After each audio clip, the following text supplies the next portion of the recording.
afternoon, ladies and gentlemen. Welcome to another Propagandacast Lehr with me, your host, Imperial Dane, Master of Propaganda and Instruction.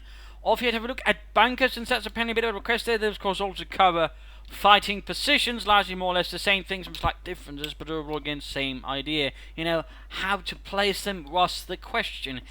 Well, overall, the sort of things you have to keep in mind, in part, there's sort of a bit the same thing about, when it comes to hold down. Always consider, anti-tank guns, because again, that will be likely, depending on what you're playing, one of the first things they'll try to bring in to knock it out. So, just like that, you sort of want to consider that, which basically means, and of course, there's a slight, side rule to that, if you will, and that is, depending on where the machine gun bunker is, you want to sort of place it differently. I mean, again, it all sort of depends in terms of priority. I mean, for example, if we're dealing with a sort of outlying point where, again, there's likely going to be into harassment, you can pretty much, place it sort of a bit more on its own. I mean, you want to sort of be careful, again, on flanks. You want to be sure your opponent can't just maneuver about it, though, again, that depends on army. For example, if you're playing versus the Soviets, you have to be much more careful about your machine gun bunkers, because they can easily just walk about it, set down a demo charge, or pop a demo charge or satchel charge at it, which overall very quickly knock it out. Americans, for example, all of their quick methods are doctrinal, or they have to research bazookas, and most Americans are currently too lazy to do that. So in that regard, you're usually a bit safer, in which case they have to go for tier 3, sort of deal with it, which of course if they've gone for lieutenant, all that will certainly delay any sort of immediate response towards dealing with a machine gun bunker, but even then it requires sort of, a bit more effort. So in that regard, there's a bit there to keep in mind, but all, again, depending on where you want sort of to place it differently with different thoughts in mind. Again, on the flanks, on a far out point, you can easily sort of handle it a bit more on its own. Again, you want to be careful, again, it can't be outmaneuvered. Fortify maybe with a bit of barbed wire, so basically your opponent will always have to walk into the arc of fire.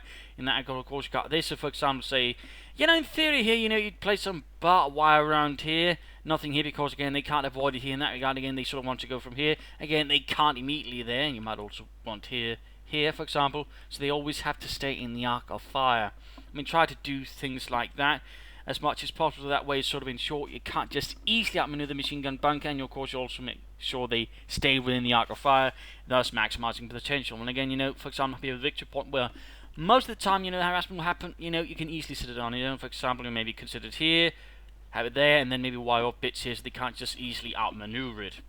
But again, though, for some reason, all the battle is happening over here, you actually have to sort of place it differently.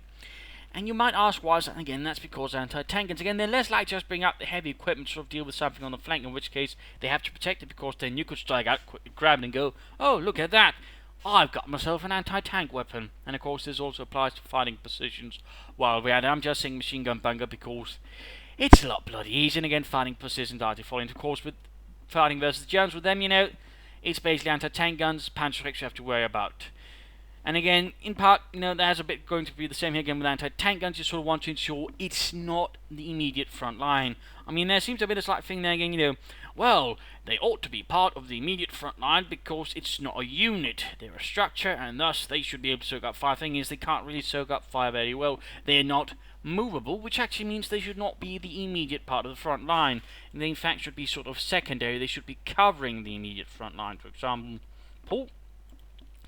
imagine, again, this is the immediate front line, where most people then say, well, we'll place a machine gun bunker here. You might want to place it around here, that way covering, basically ensuring, anti-tank gun fires, alright, but at the same time, your opponent tries to rush your infantry, runs into the machine gun bunker, gets cut off, you push them back. Basically, that way, it's also meant to sort of serve as a second line, a secondary point, which also means, for example, again, he tries to flank, runs his machine gun bunker, he's trying to flank, machine gun bunker. It's there to support the front line, not be the front line. That's also something that was very much applicable in Company 1.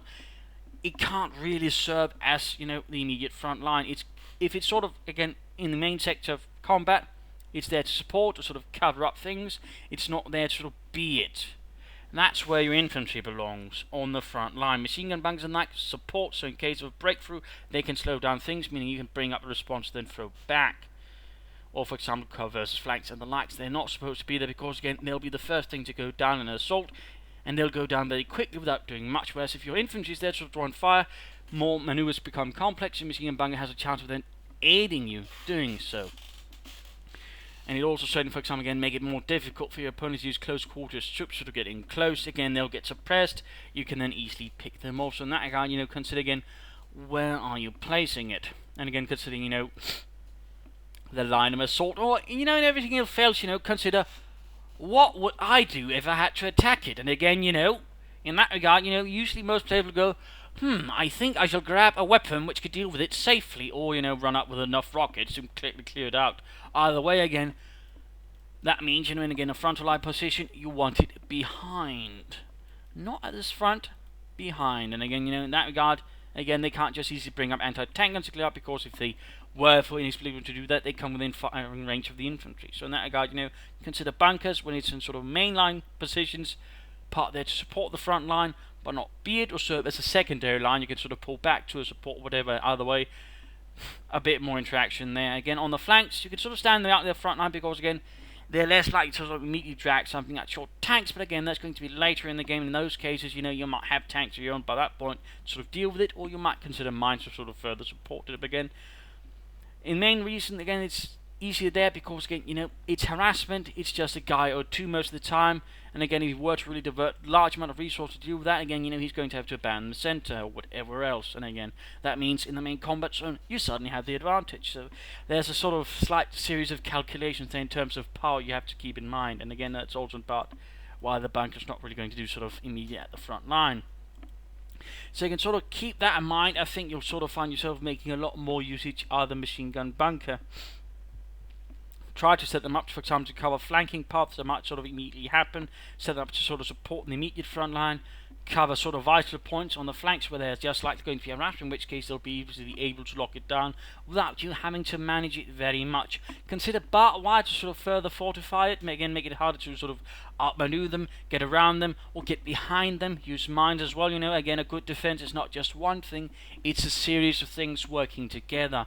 I mean, that's, a really good defense. I mean, you can sort of, look at how actual defenses were run World War II and World War One for that matter. They were a series of interlocking things. So in that regard, consider machine gun bunker a part of that, not the defense, but part of a defense. And again, that seems to be sort of, the major misconception of a lot of people when it comes to these things. They seem to think it's the defense. No, it's part of a defense. And yes, this is more of a theoretical discussion, because again, it partly requires me, having up a lot of material, and in that regard, there's not really a lot of this. So basically, I'm sort of trying to explain this as much as I can, as overall, because again, it's also not necessarily something that's part of my direct play style. I'm a much more offensive, aggressive player, and in that regard, machine gun bunkers don't necessarily play in so much more to that. Otherwise, I play towards more of a mobile defense. But again, for those players who like to sort of rely more on machine gun bunkers, fighting precision, again, I'm sort of trying to explain, how to get the best and most out of it, since I've actually had thought a lot about it, and again, a part of me has thought about using it. I mean, it's largely theory, but it should be workable. So again, you can keep those matters in mind. Again, consider where on the battlefield you're placing it, and sort of dependence on what kind of, say, combat zone we're talking about. And again, harassment, front line, flank, whatever, you can sort of consider it like that. Change the position, change how sort of immediate it is to the front line and what it does. If you can do that, you can extend the utility of it and also the survivability of it. Also consider sort of doing more with it, barbed wire, tank traps, mines, whatever you can. It doesn't have to be all in one spot, but or one time, just here and there. Oh, you got a bunker up later on, some barbed wire later on, maybe a mine or two, just slowly add on. But overall, hopefully this have aided people a bit. Again, it's not really sort of, again, a subject I have a lot of material on or a lot of deep experience with, but again, it's largely theoretical, based on, well, partly in fact readings of books, and of course my own thoughts and common strategy and tactics. So anyways, hopefully that will help those who want to sort of get more out of their machine gun bunkers and fighting positions. And if it did, please feel free to let me know in the comments, so I actually know I'm doing something right here. And otherwise, I'll try to certainly look into more on the subject if it did not turn out to be helpful. Otherwise, I did hope it helped. If it did, consider subscribing, tell your friends, telling me in the comments.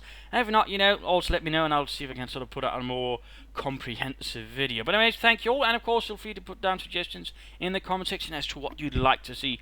Anyways, this is Imperial Dane saying cheers, and thank you all for watching. Bye.